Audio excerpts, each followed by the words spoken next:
రేపొద్దున మనకు గొడవ వచ్చినప్పుడల్లా ఆ పాయింట్ మీద గుచ్చితే నాకు నచ్చి చెప్తున్నాను. ఎవరు? ఇప్పుడే చెప్పానా గుచ్చుకుచ్చి అడగద్దని. ఆ. అయినా ఈ కాల్ అయిపోయిన తర్వాత ఇంకా మీకు తెలుసుకోవాలనిపిస్తే నేనే చెప్తాలే. 3 మొన్న మీరు గొడవని జోగ్నాథ్ ఉన్నాడే, వాడి చెల్లినే నేను. జ్యోతి. మరి మీకు తమ్ముంటేనే ప్రేమించండి, లేకపోతే ఈ విషయాన్ని ఇక్కడే వదిలేద్దాం. ఏ విషయం ఆలోచించి చెప్పండి. నేను కింద బస్ స్టాప్లో వెయిట్ చేస్తున్నాను.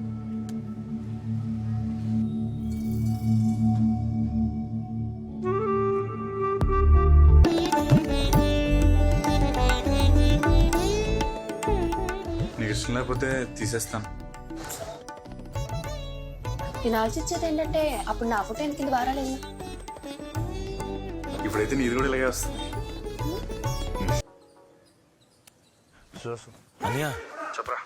ఆ జోగినాథ్ గడి పక్కన ఇద్దరు ఉన్నారు కదా చింపాంజీ గారు, వాళ్ళు ఎక్కడ ఉన్నారనియా? నువ్వు వీరంగా వచ్చేసి వాళ్ళు చెత్త కొట్టేసి చెప్పులేసుకుంది కానీ వచ్చేసి. నీకు చెప్పాను కదరా, నా గొడవ ఆడితో. ఆడు చుట్టూ వాళ్ళని కొట్టాలంటే ఎప్పుడు కొట్టేవాడిని.